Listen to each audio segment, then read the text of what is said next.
Long ago, in the green forested mountains, there lived a young man named Chongneng Thao. He was cautious and skilled in the ways of hunting, especially when it came to hunting wild boar. When autumn came, the plants dried and the wild boars began digging the ground for roots and shoots. His family asked him to go find meat for them to eat. That night, Chongneng prepared his rifle, his bullets, and carried a hunting knife into the mountains. As he walked through the dark forest, the wind blew gently and the leaves rustled loudly. He heard sounds not only of wild animals, but also something strange, as if someone was calling his name. As he walked along, he came upon a clearing. Looking down the slope, he saw a group of wild boars digging. He raised his rifle to take aim, but suddenly a loud voice echoed in the air, "Chung Ning, Chung Ning." He froze, the rifle still raised. The voice seemed to come from all around him, yet it called his name as if someone was standing right next to him. He turned slowly to look around, searching for the source of the sound. He could see nothing in the darkness, only the shadows of the trees swaying in the gentle breeze. The voice called again, "Chung Ning," louder this time, as if closer now. Fear began to grip Chongneng's heart.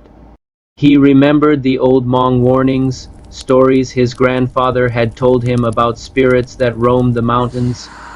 They would call a person's name, trying to lure them away from the safety of the living. If someone answered, their soul would be taken away.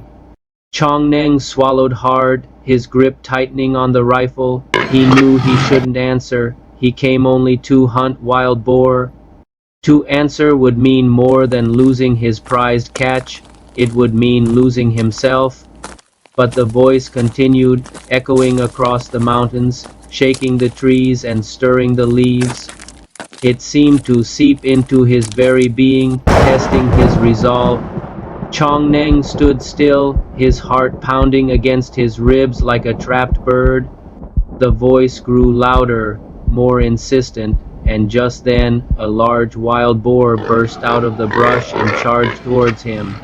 In that moment of panic, Chongneng's training kicked in. He quickly raised his rifle, took aim and fired.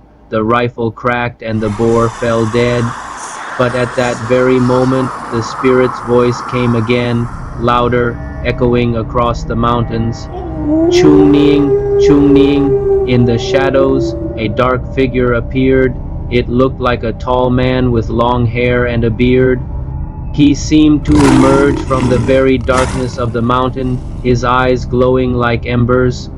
Fear turned to ice in Chongneng's veins. The old stories flooded his mind.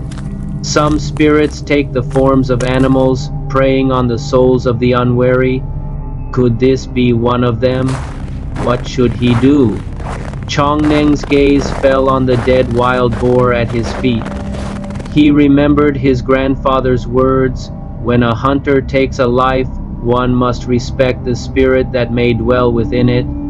He quickly got down on his knees and reverently closed the eyes of the fallen animal. Then he began to pray, "Grandfathers and ancestors, please protect me tonight, so I may bring this meat home safely." He prayed with all the fervor born of fear and respect. As soon as he finished his prayer, the dark figure vanished. Only the sound of the wind remained. Chongneng let out a breath he didn't realize he'd been holding. He rose, slung his rifle over his shoulder and started the long walk home. When he reached his village, his family gathered around him, their faces etched with worry. They had heard the spirit's call and feared for his safety. Chongneng, however, didn't speak of what had happened. He carried his boar home, never once answering the spirit. That day, his family feasted on the boar meat, and when they had all eaten their fill, Chongneng finally told them about the experience. He described the eerie call, the dark figure, and his own fear. His grandfather listened patiently, his gaze distant as if deep in thought. When Chongneng finished speaking, the grandfather looked at him, his eyes filled with understanding. "You did well, Chongneng," he said, his voice gruff with emotion. "You remembered the wisdom we have held for generations. When spirits call your name, humans must not answer. You have protected your soul." Relief washed over Chongneng, but he was still shaken. "But grandfather," he asked, "what if they keep calling? What if they won't stop?" He remembered the insistent voice echoing in the mountains, relentless and demanding. His grandfather placed a hand on his shoulder, his touch firm and grounding.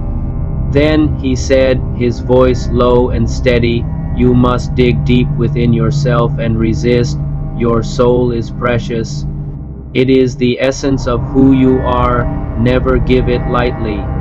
From that time on, Chongneng always passed this wisdom to the young hunters of his village, so they would know how to protect their souls when they went into the wilderness.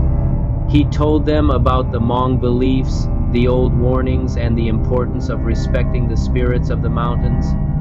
Each story was a reminder, a lesson in courage, caution, and respect.